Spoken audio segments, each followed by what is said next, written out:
সুপ্রভাত বন্ধুরা, সবাই কেমন আছো? আশা রাখছি এই গরমে সবাই নিজের খেয়াল রাখছো আর ভালো থাকছো। তো আজকে দেখো আমি একদমই সহজ উপায়ে একটা ডাল নিয়ে চলে এসেছি। তো এই ডালটা কিন্তু আমি করেছি চাল কুমড়ো দিয়ে, আর চাল কুমড়ো মটর ডাল দিয়ে এই ডালটা কিন্তু খেতে অসাধারণ হয়। আর এই গরমে এখন এই সিম্পল এ ধরনের খাবারটাই কিন্তু বেটার, তাই জন্য কিন্তু নিয়ে চলে এলাম। তো আমি ডালটা কিভাবে করছি সেটা তোমাদের সাথে একটুখানি শেয়ার করব। তো চলো পুরো ভিডিওটা ফুল ওয়াচ করো, একদম স্কিপ করে দেখো না, তাহলে বিষয়টা কিন্তু মাথার উপর দিয়ে বেরিয়ে যাবে। তো চলো দেখা যাক। এই মেনুতে আছে ডাল এবং চাল কুমড়ো। তো আমি চাল কুমড়ো দিয়ে ডাল রান্না করব। এই গরমে কিন্তু চাল কুমড়ো এবং ডাল কিন্তু অসাধারণ লাগবে খেতে, চাল কুমড়ো দিয়ে ডাল রান্না করলে। তো এখানে আমি মটরের ডাল নিয়ে নিয়েছি তার জন্য, আর এই মটরের ডালটা কিন্তু আমাকে সেদ্ধ করতে হবে। তো চলো, তো এই যা দেখো, তার জন্য কিন্তু আমি এখানে ডালটাকে, মটর ডালটাকে বেশ ভালো করে একটু ধুয়ে নিয়েছি। আর এই যে লঙ্কা দিয়েছি, কাঁচা লঙ্কা এবং লবণ দিয়ে কিন্তু আমি ডালটাকে একটু সেদ্ধ করে নেব। তো দেখো লঙ্কাগুলো কিন্তু শুকিয়ে গেছে। এই গরমে মানুষের অবস্থাই কাহিল, তো লঙ্কার আর দোষ কি। তো যাই হোক, আর না বকবক করে ডালটাকে বসিয়ে দিই, চলো দেখে নাও। আর হ্যাঁ, অবশ্যই একটা কথা বলবো, যেটা যে তোমরা প্লিজ সাথে থাকো আর ভিডিওটা ফুল ওয়াচ করো। তো এই যে দেখতে পাচ্ছ, প্রথমে কিন্তু আমি কড়াই নিয়ে নিয়েছি, কড়াইটা আমি গরম করতে দিয়েছি। আর এরপরে কিন্তু আমি দেখো যে ডালটাকে সেদ্ধ করেছিলাম সেটাকে কিন্তু একটা বাটির মধ্যে নিয়ে নিয়েছি। ডালটা সেদ্ধ হয়ে গেছে। আর এরপরে আমি কিন্তু চাল কুমড়োটাকে জাস্ট একটুখানি ভাপ দিয়ে নিয়েছিলাম, তো সেটাকে আমি দেখাবো তোমাদেরকে।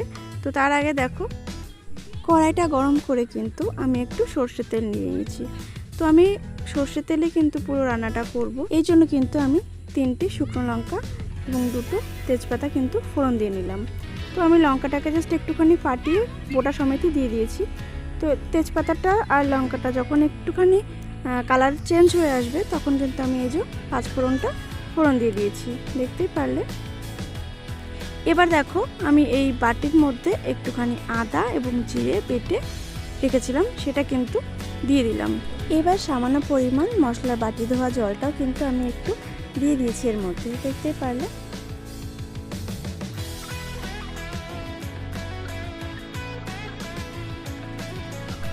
আর এখন আমি সামান্য একটু নুন এবং একটুখানি হলুদ দিয়ে বেশ মশলাটাকে ভালো করে কষিয়ে নিচ্ছি।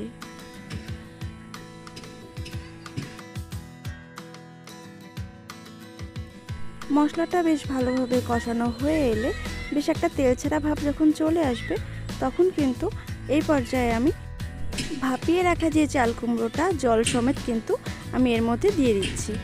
তো এভাবে কিন্তু আমি চাল কুমড়ো দিয়েই ডালটা রান্না করব। তো খেতে কিন্তু অসাধারণ হয় বন্ধুরা, তোমরা প্লিজ এভাবে কিন্তু ট্রাই করে দেখতে পারো। আর এই দেখো, আমি কিন্তু এখানে এই ডালটা দিয়ে দিলাম। তো ডালটা দিয়ে বেশ কিছুক্ষণ কিন্তু আমি এখানে নাড়াচাড়া দিয়ে নিচ্ছি, দেখতেই পাচ্ছো। তো এতক্ষণ যারা আমার ভিডিওটা দেখছো অথচ একটা লাইক দিতে ভুলে গেছো, তো তারা প্লিজ একটুখানি লাইক দিয়ে ভিডিওটা স্টার্ট করো। আর ভিডিওটা কেমন লাগলো আমাকে কিন্তু ফুল ওয়াচ করে প্লিজ কমেন্ট করে আমাকে জানাও। যদি ভিডিওটা তোমাদের ভালো লাগে তাহলে প্লিজ একটা শেয়ার করে দিও। আর যারা নতুন ভিজিট করেছো, চাইলেই কিন্তু আমার চ্যানেলটিকে সাবস্ক্রাইব করে পাশে থেকে বন্ধু হয়ে যেতেই পারো। তার জন্য কিন্তু তোমাদেরকে ফুল ওয়াচ করতে হবে ভিডিওটাকে, একটা লাইক করতে হবে, একটা কমেন্ট করতে হবে, আর পাশে থাকা বেল আইকনটি কিন্তু ক্লিক করে রাখতে হবে সাবস্ক্রাইব করে। তো চলো ভিডিওটা দেখে নাও, কেউ স্কিপ করে দেখো না প্লিজ, কারণ ওয়াচ হবে না যদি তোমরা স্কিপ করে দেখো। তো ইউটিউব যারা আমরা করছি তারা নিশ্চয়ই জানি এই নিয়মগুলো, যে আমাদেরকে কিন্তু আমাদের নিয়ম মতো চলতে হবে, আমাদের ফুল ওয়াচ করতে হবে, লাইক করতে হবে। আর প্লিজ কেউ কিন্তু স্কিপ করে দেখো না, এতে তোমার আর আমার দুজনেরই চ্যানেল কিন্তু ক্ষতি হতে পারে। তো এরই মধ্যে দেখো আমার ডালটা কিন্তু রান্না হয়ে গেছে। আর এই পর্যায়ে কিন্তু আমি সামান্য পরিমাণ চিনি দিয়ে নিচ্ছি। তো দেখতেই পাচ্ছ আমি কতটুকুনি চিনি দিয়ে নিয়েছি। তো এই চিনিটুকুনি দিয়ে কিন্তু আমি ডালটাকে একটু নাড়াচাড়া দিয়ে নামিয়ে নেব।